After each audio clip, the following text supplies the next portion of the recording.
السلام علیکم ناظرین، آج کی اس ویڈیو میں ہم ایک انتہائی اہم اور دلچسپ موضوع پر بات کریں گے۔ من و سلو کا ذکر قرآن پاک میں بہت اہمیت کے ساتھ کیا گیا ہے۔ یہ اللہ تعالیٰ کا ایک خاص تحفہ تھا جو بنی اسرائیل کو دیا گیا۔ من و سلو کا ذکر قرآن مجید کی مختلف آیات میں آیا ہے، جہاں اللہ تعالیٰ نے اپنے بندوں کو یاد دلایا کہ کس طرح انہیں صحرا میں بھوک سے نجات دلائی گئی اور یہ کھانا جنت سے بطور نعمت نازل کیا گیا۔ من کیا تھا؟ من یہ ایک میٹھا اور لذیذ کھانا تھا جو اللہ تعالیٰ نے بنی اسرائیل کے لیے نازل کیا تھا جب وہ مصر سے نکل کر صحرائے سینا میں بھٹک رہے تھے۔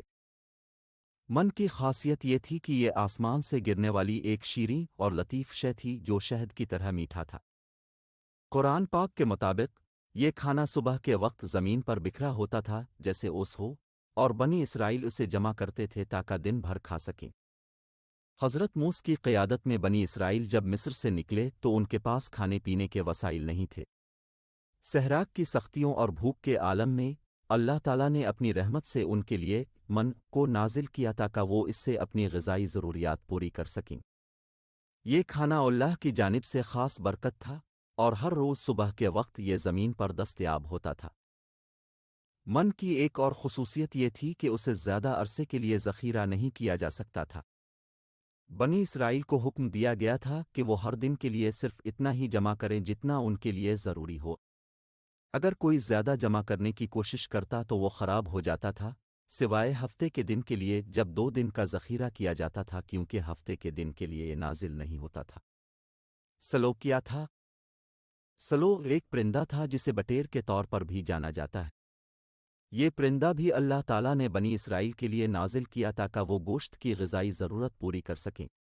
من و سلو کا ایک ساتھ نازل ہونا بنی اسرائیل کے لیے ایک مکمل غذا تھی جس میں کاربوہائیڈریٹس اور پروٹین دونوں شامل تھے۔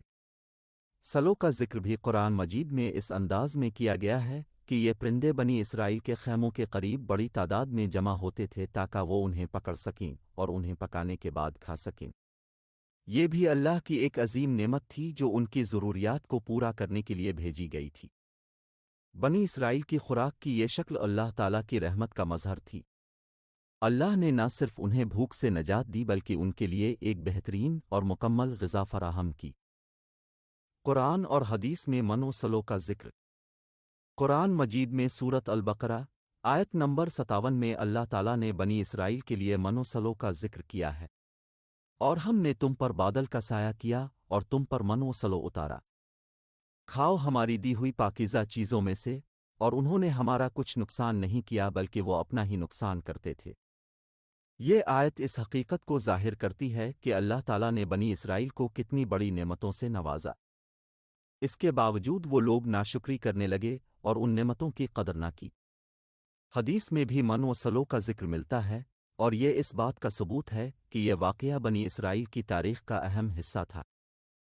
نبی اکرم نے بھی اس کا تذکرہ کیا، اور اس واقعہ سے ہمیں یہ سبق ملتا ہے کہ اللہ تعالیٰ کی دی ہوئی نعمتوں کی قدر کرنی چاہیے۔ بنی اسرائیل کی ناشکری۔ اللہ تعالیٰ نے بنی اسرائیل کو من و سلو کی نعمتیں عطا کیں، لیکن ان کے دلوں میں ناشکری اور نافرمانی کی عادت تھی۔ انہوں نے اللہ سے اور مطالبات کیے اور دوسری غذاؤں کی خواہش ظاہر کی۔ وہ پیاز، دال اور دوسری عام غذائیں مانگنے لگے اور اللہ کی نعمتوں سے اکتانے لگے۔ یہ ان کی ناشکری اور سرکشی کی علامت تھی، اور اس کا انجام یہ ہوا کہ اللہ نے ان سے ناراضگی کا اظہار کیا۔ یہ واقعہ ہمیں ایک اہم سبق دیتا ہے کہ اللہ کی دی ہوئی نعمتوں کی قدر کرنی چاہیے اور ان سے راضی رہنا چاہیے۔ ناشکری اور نافرمانی کا انجام ہمیشہ نقصان دہ ہوتا ہے، اور اللہ کی نعمتوں کی ناشکری کرنا ایک سنگین گناہ ہے۔ من و سلو کا روحانی پہلو۔ من و سلو صرف ایک جسمانی غذا نہیں تھی بلکہ اس کا روحانی پہلو بھی بہت اہم ہے۔ یہ اللہ کی جانب سے ایک آزمائش تھی کہ آیا بنی اسرائیل اللہ کی دی ہوئی نعمتوں پر راضی رہتے ہیں یا نہیں۔ یہ نعمتیں ہمیں یاد دلاتی ہیں کہ اللہ کی رحمت بے حساب ہے، اور وہ اپنے بندوں کو ہر وقت عطا کرنے کے لیے تیار ہے، بشرطے کہ ہم اس کی شکر گزاری کریں اور اس کے احکام کی پیروی کریں۔ من و سلو کی جدید دنیا میں منویت۔ آج کے دور میں جب ہم من و سلو کا ذکر کرتے ہیں تو ہمیں یہ یاد کرنا چاہیے کہ یہ اللہ کی جانب سے ایک خاص نعمت تھی جو بنی اسرائیل کو ملی۔ یہ ہمیں شکر گزاری، قناعت اور اللہ کی عطا کردہ نعمتوں کی قدر کرنے کا سبق دیتی ہے۔ من و سلو کا ذکر ہمیں اس بات کا احساس دلاتا ہے کہ اللہ کی دی ہوئی ہر چیز کی قدر کرنی چاہیے، چاہے وہ چھوٹی ہو یا بڑی۔